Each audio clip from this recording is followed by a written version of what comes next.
નમસ્કાર. આપણે રોજબરોજના જીવનમાં કેટલી બધી શક્યતાઓ વિશે વિચારીએ છીએ નહીં? જેમ કે આજે વરસાદ પડશે કે નહીં, કે પછી શું ભારત આ મેચ જીતી જશે? આ બધી તકની વાતો છે. પણ ક્યારેય વિચાર્યું છે કે આ તકને શું આપણે કોઈ આંકડામાં માપી શકીએ? વેલ, જવાબ છે હા, અને આજે આપણે એ જ સમજવાના છીએ. ચાલો સંભાવનાના આ રસપ્રદ ગણિતમાં ડૂબકી મારીએ.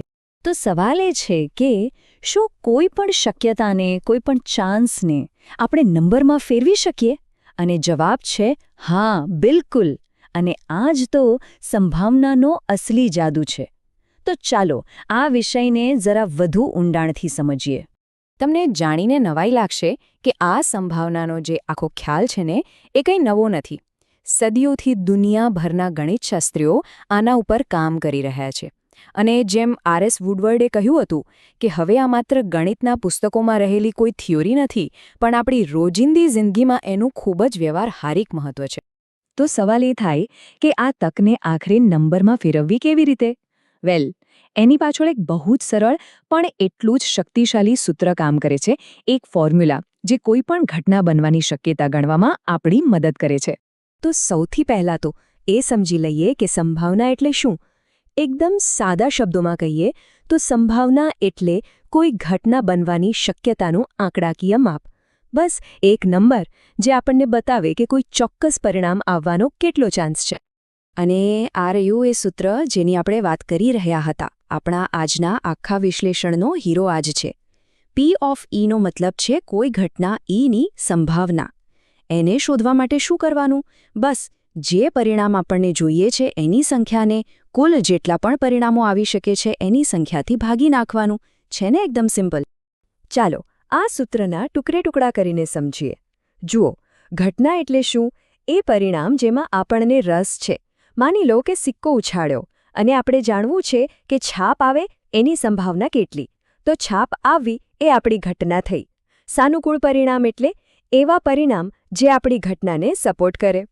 અને કુલ શક્ય પરિણામો એટલે કે ભાઈ એ પ્રયોગમાં ટોટલ કેટલી શક્યતાઓ છે. ઓકે, થિયરીની વાતો બહુ થઈ. હવે આને પ્રેક્ટિકલી સમજીએ. અને સંભાવનાને સમજવા માટે સિક્કાને પાસાથી વધુ સારું ઉદાહરણ બીજું શું હોઈ શકે, ખરું ને? ચાલો સીધા ગણતરી પર જઈએ.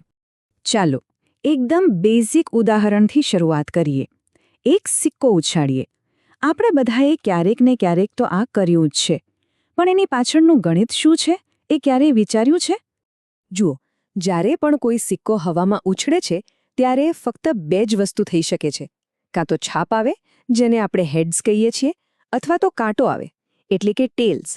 મતલબ કે આપણા પ્રયોગના કુલ શક્ય પરિણામો કેટલા થયા? ફક્ત 2. હવે ધારી લો કે આપણે એ જાણવામાં રસ ધરાવીએ છીએ કે છાપ આવે એની સંભાવના કેટલી. તો આપણી ઘટના થઈ છાપ મળવી. હવે આ 2 શક્યતાઓમાંથી આપણી ઘટનાને અનુકૂળ કેટલા પરિણામ છે? સિમ્પલ, ફક્ત એક જ, છાપ પોતે. એટલે સાનુકૂળ પરિણામોની સંખ્યા થઈ 1. બસ હવે પેલું સૂત્ર યાદ કરો. સાનુકૂળ પરિણામો એટલે તે 1, એને કુલ પરિણામો એટલે કે 2 થી ભાગી રાખો. તો જવાબ શું આવ્યો? 1/2, એટલે કે 0.5 અથવા 50%. જોયું? કેટલું સિમ્પલ છે. ચાલો, આ તો બહુ સહેલું હતું. હવે લેવલ થોડું અપ કરીએ. એક સિક્કાની જગ્યાએ જો 2 પાસા એકસાથે ફેંકવામાં આવે તો શું થાય? પહેલી નજરે થોડું કોમ્પ્લિકેટેડ લાગે, પણ ગભરાવાની જરૂર નથી. આપણે એને પણ એકદમ સરળ બનાવી દઈશું. જરા અહીં સ્ક્રીન પર જુઓ. અહીં 2 પાસા ફેંકવાથી મળતા તમામ એટલે કે પૂરા 36 શક્ય પરિણામો બતાવ્યા છે. પહેલા પાસા પર 1 અને બીજા પર પણ 1, એટલે કે 1,1. ત્યાંથી લઈને બંને પાસા પર 6, એટલે કે 6,6 સુધી. આ ટેબલ આપણું કામ એકદમ આસાન કરી દેશે. ઓકે, તો હવે આપણો સવાલ એ છે કે બંને પાસા પર જે નંબર આવે એનો સરવાળો 8 થાય એની સંભાવના કેટલી? એટલું તો આપણને ખબર જ છે કે કુલ પરિણામો તો 36 છે. હવે આપણું કામ શું છે? આપણે પેલા 36 પરિણામોમાંથી એવી જોડીઓ શોધવાની છે જેમનો સરવાળો 8 થતો હોય. તો ચાલો શોધીએ. 2 અને 6, 3 અને 5, 4 અને 4, 5 અને 3, અને 6 અને 2. બસ આટલી જ છે. એટલે કે કુલ 5 પરિણામો એવા છે જે આપણા માટે સાનુકૂળ છે. તો ફરીથી આપણું સૂત્ર કામે લગાડીએ. સાનુકૂળ પરિણામો છે 5 અને કુલ પરિણામો છે 36. તો આપણી સંભાવના થઈ 5/36. આ ઉદાહરણથી એક વાત તો સ્પષ્ટ થઈ ગઈ કે ભલે સમસ્યા જટિલ દેખાતી હોય, પણ સાચી રીતથી તેને સરળતાથી ઉકેલી શકાય છે. સરસ. તો આપણે ગણતર કરતા તો શીખી ગયા, પણ હવે એ સમજવું જરૂરી છે કે આ બધી ગણતરીઓ અમુક નિયમો પર આધારિત છે. સંભાવનાની દુનિયામાં કંઈ પણ આડેધડ નથી થતું. એના કેટલાક પાક્કા નિયમો છે. સંભાવનાની એક રેન્જ છે, એના 2 છેડા છે. એક તરફ છે અશક્ય ઘટના, એવી ઘટના જે ક્યારે ન બની શકે, જેમ કે એક પાસાને ફેંકતા 7 આવે, એની સંભાવના છે 0. અને બીજા છેડે છે ચોક્કસ ઘટના, એવી ઘટના જે બનશે જ બનશે, એને કોઈ રોકી ન શકે, જેમ કે પાસા પર 7થી નાનો નંબર આવવો, એની સંભાવના છે 1. અને આના પરથી જ સૌથી મહત્વનો નિયમ બને છે. કોઈ પણ ઘટનાની સંભાવના ક્યારે પણ 0થી ઓછી નહીં હોય અને 1થી વધારે પણ નહીં હોય. એ હંમેશા 0 અને 1ની વચ્ચે જ રહેશે.